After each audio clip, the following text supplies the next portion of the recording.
امت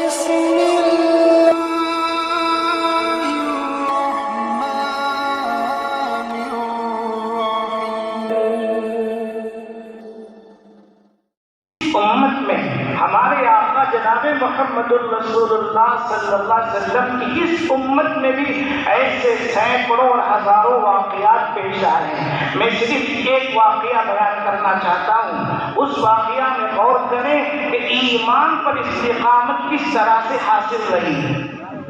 الاصابہ میں لکھا ہے، جو مشہور کتاب ہے، ایک بہت بڑے صحابی حضرت عبداللہ ابن حذافہ سہمی رضی اللہ عنہ تھے۔ حضرت سیدنا عمر رضی اللہ عنہ نے اہل روم کی طرف، رومیوں کی طرف عبداللہ ابن حذافہ کو امیر بنا کر ایک لشکر بھیجا۔ اب یہ لشکر وہاں پہنچا۔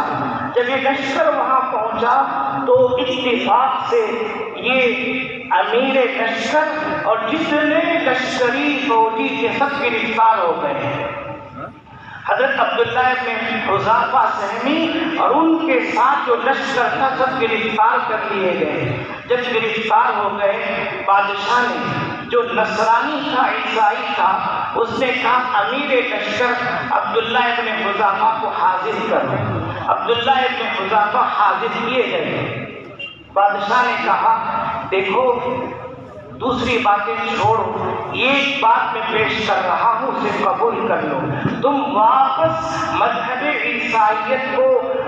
عیسائیت میں لوٹ آؤ، تم اس کو قبول کر لو، مذہب عیسائیت کو قبول کر لو۔ میں ایسا ویسا انعام نہیں بلکہ اپنی سلطنت میں تم کو شریک کر کے آدھی سلطنت تمہارے حوالے کر دوں گا۔ آدھی سلطنت تمہارے حوالے ہو جائے گی، تقریباً آدھی دنیا کی گویا حکومت تھی، اتنی بڑی حکومت ہم تم کو دے دیں گے۔ لیکن وہ گوریا نشین فقیر تھے، اللہ کے پیغمبر علیہ السلام سے تربیت انہوں نے پائی تھی۔ صاف کہا کہ تمہاری سلطنت کو ہم ٹھوکر مارتے ہیں، ہم اس لیے نہیں آئے، ہم اس لیے آئے تاکہ اللہ کا کلمہ بلند ہو جائے، اللہ کا دین بلند ہو جائے، ہم اس لیے یہاں آئے ہوئے ہیں۔ بادشاہ نے کہا پھر سزا بھگتنے کے لیے تیار ہو جاؤ۔ سزا کیا تھی؟ بادشاہ نے کہا کہ سولی پر لٹکاؤ اور پھانسی دیے جانے سے پہلے دائیں بائیں خوب تیر برساؤ۔ اب ان کو لٹکا کر تیر برسانا شروع کیا گیا۔ تیر برساتے رہے، بادشاہ کا حکم تھا ان کے اوپر نہ برساؤ، دائیں بائیں برساتے رہو۔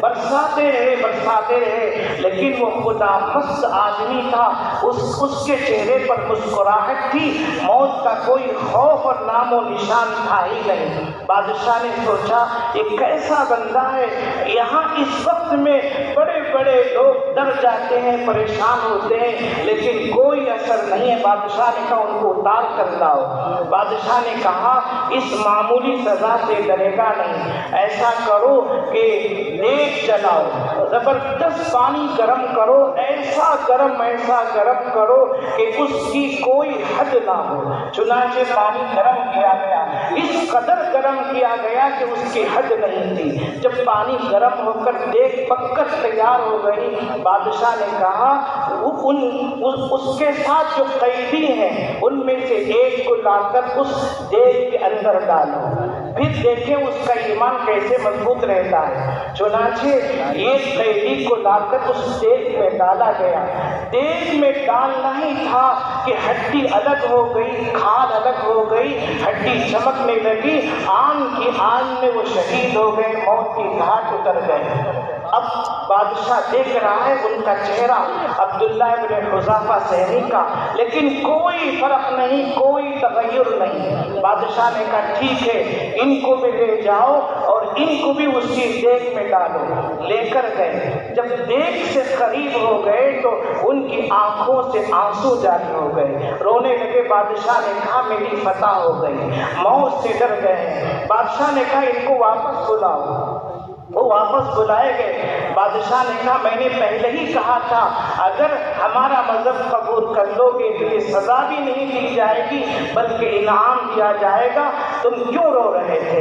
انہوں نے جو جملہ کہا تاریخی جملہ وہ یاد رکھیے، انہوں نے کہا جب دیکھ سے قریب گیا تو میں اللہ سے فریاد کرنے لگا پروردگار ایک ہی میری جان ہے، اگر ایسی میری 100 جان ہوتی اور میری 100 جانوں میں سے ہر جان کے ساتھ یہی معاملہ کیا جاتا تو کتنا اچھا ہوتا۔ آج میں ایک ہی جان پیش کر رہا ہوں، اس کے سوا کچھ نہیں ہے۔ بادشاہ حیران رہ گیا ان کی استقامت پر، ان کی مضبوطی پر۔